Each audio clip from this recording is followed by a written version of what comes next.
Namaste, dear friends, and welcome once again from my table to your table. But most of you will say, Dr. Priya, your table has changed. Yes, so and it has. What happened to my earlier table? More important is what happened to me.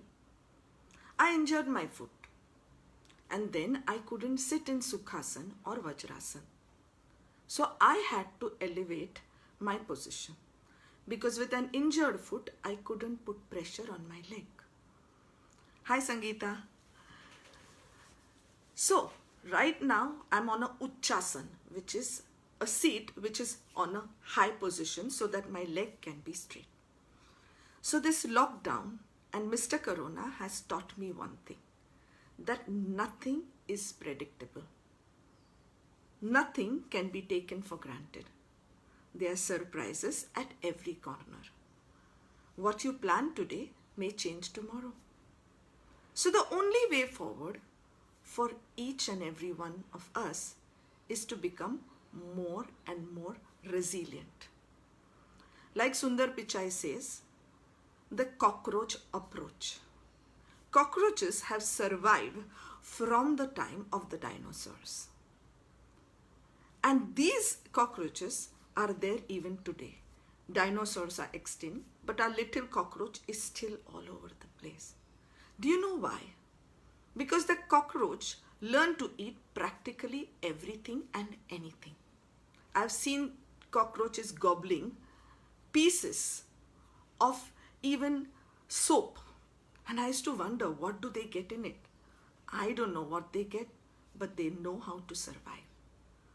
Survival of the fittest is the law of nature. The fittest survive. And to be fit, you have to be resilient. So today, my topic is, why did I start feeding my children stale food? Why do I give my children stale food? Why do I eat stale food? Why does my family eat stale food? Well, today, I consult a lot of patients. Some of them are overseas. Those of us who are in Singapore, those of us who are with our families, we are lucky. Those of our children who could come back from overseas are lucky. But there are few who couldn't come back. Maybe because of visa issues, or maybe because the borders got locked down before they could arrive. They are stranded in universities, all alone, all lonely, eating whatever they get, getting very scared. Some of them are even stranded in Airbnbs because their universities closed door. Where were they to go? They rented an Airbnb and are living there. These are young students. Where do you think how do you think they are surviving in the midst of all this? And back home in India, there are old folks who are surviving alone. The house help is not there. The full-time caretakers are not there. And our old folks are managing everything on their own.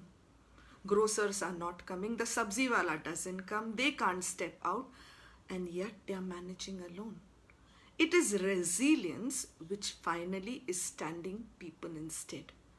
So the more resilient we are, the more we will survive. And the more we will survive, the more we will succeed. You know, those who take part in the Spartan races have to really train and do the resilience training. All armies of the world also train in resilience.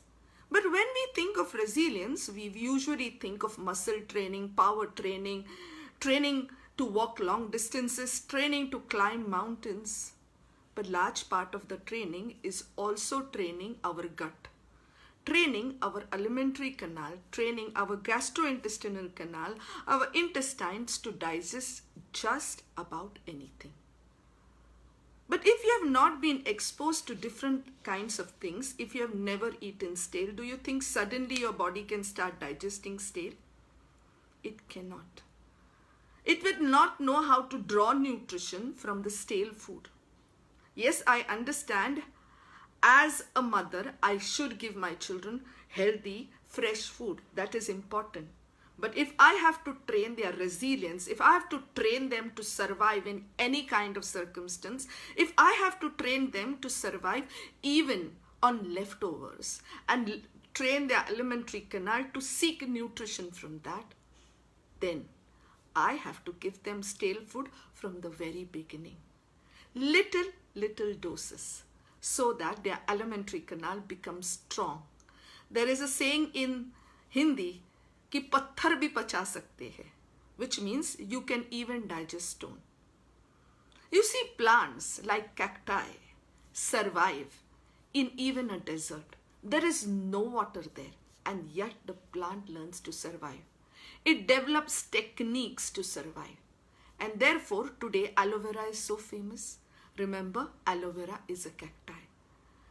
Plants learn to dig deep into the ground and take out their nutrition. Look at our mangroves. They learn even to survive in lots of water. They put their roots up. So survival is all over in nature. People just have forgotten how to survive. So I want to train my children in resistance. I wanted to, Ravina ji, please stay on. I need you.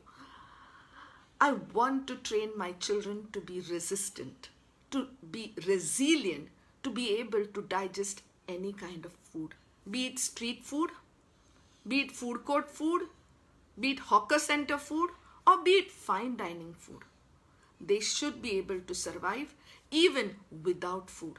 So the importance of fasting comes from that. There is the Ramadan fast going on right now. Even little children are trained to fast. There was a very, very beautiful movie called Siddharth, in which he says, I can think, I can fast, and therefore I can grow. So if you learn how to think, how to be patient, and how to fast, you can grow and succeed. Chanakya was a kingmaker of India. He picked up a boy from the street called Chandragupta, and Chandragupta became the biggest, the most powerful king or monarch of India, ancient India. Chanakya used to give. He trained Chandragupta in everywhere, in every possible way. One of my dear friends, Radha Krishna Pillai, is an expert on that. You can go and read his books. He has written books on management by using Chanakya Niti. Chanakya was very famous. He taught Chandragupta everything about statecraft, how to rule, how to build teams. He also taught Chandragupta what to eat. Because he knew once the king would be powerful, he would be poisoned. So from a very young age, he gave Chanakya a little bit of poison. And true enough, when Chandragupta became the monarch, his enemies did try to poison him. And when he was poisoned, nothing happened, because his body had become resilient or resistant to poison. Kind of like the antibiotic resistant bacteria. Even bacteria know how to be resistant to poison, then why won't we? And I'm not saying that stale food is poison. I'm not saying stale food is bad. I'm saying it is training of the body, training your children to be resilient.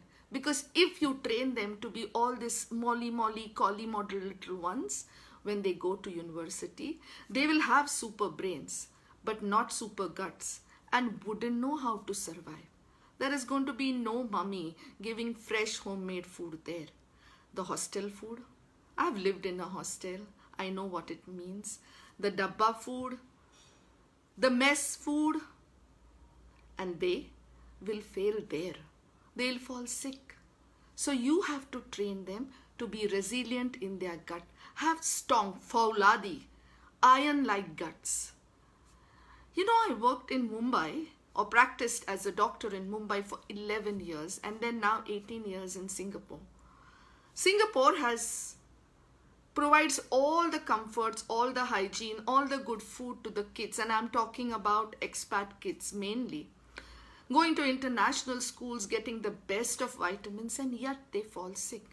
Whereas in Mumbai, I of course saw the upmarket kids, but I also saw the slum kids.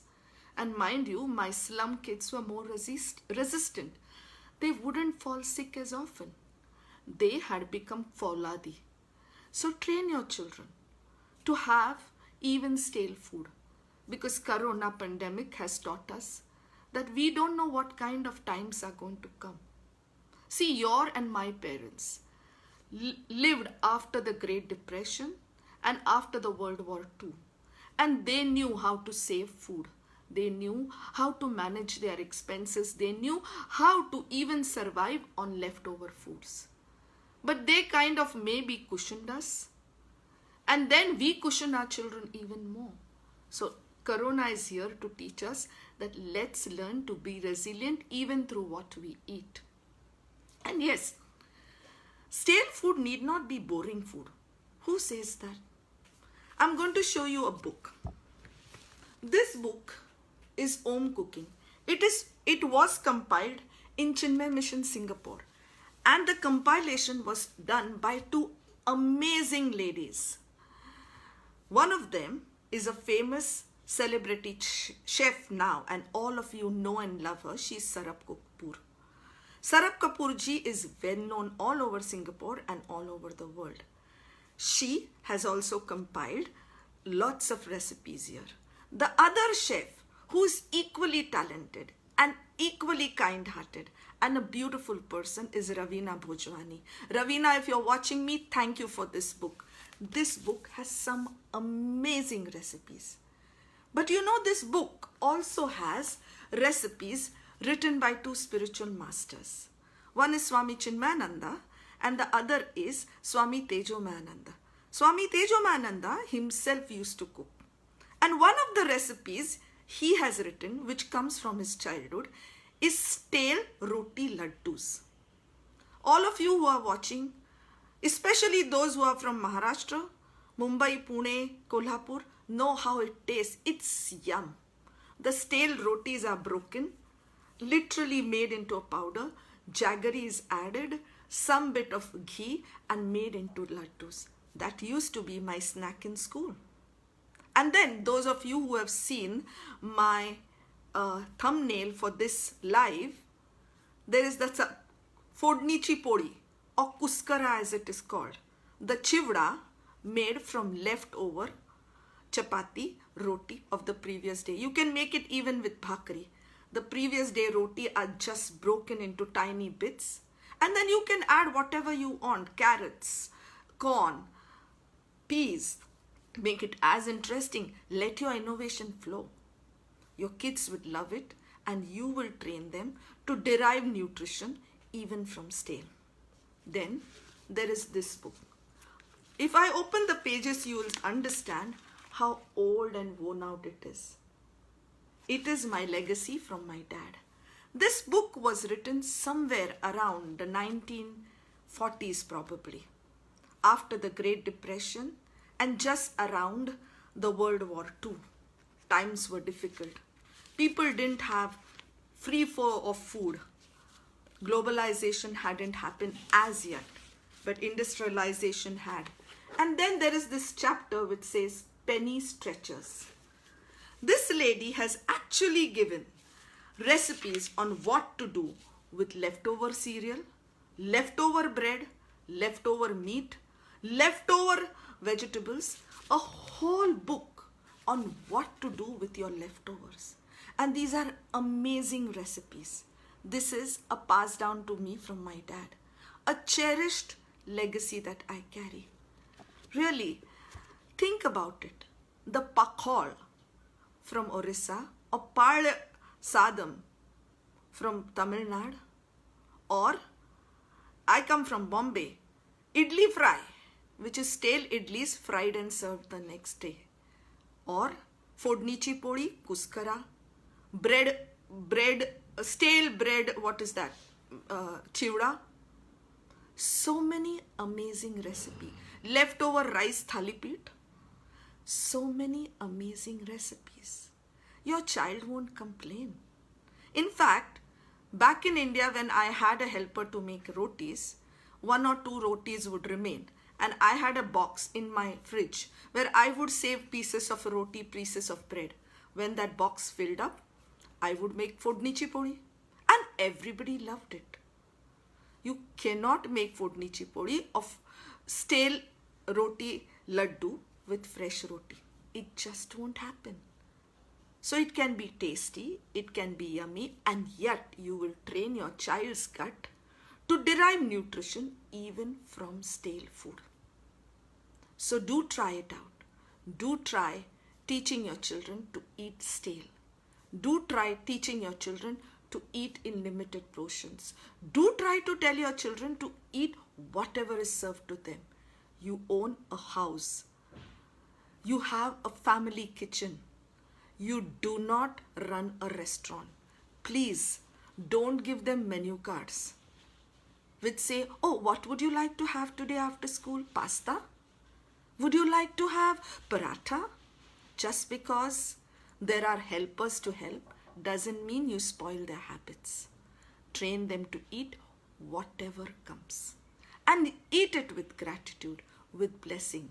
Any food that is blessed turns into amrit or nectar. Even poison turns into nectar when blessed. That's how our Mirabai survived. When Rana gave her poison, she drank it as if it was the Lord's nectar, and she survived. Teach your children to bless their food, to eat whatever comes their way. And mind you, they will grow to be strong, to be Fauladi, to be resistant. And these children then will be the succeeders. They will have success. They will survive in this world. They will go forward. Please, bring up children who can face this most difficult world. This difficult decade is not going to just change overnight. Corona has just come as a trailer. There's more on the sides. I'm not meaning to scare anybody, but 2020, who would have imagined, would have come, thank you Ravina ji, would have imagined, would have come with this bang, but we are all surviving. We are all enjoying, we are all happy because we are essentially survivors. So train your children to be survivors. Train your children to accept what comes their way. Train their guts to eat fresh as well as stale. Train their guts to eat sweet as well as bitter, because life is all about a bitter and sweet combination. On that note, have a great Sunday. Enjoy yourself, be happy and healthy with whatever you get. Just give your blessing, say your grace, say whatever in whichever language or whichever religion you belong to, say it and make it into prasad. Thank you.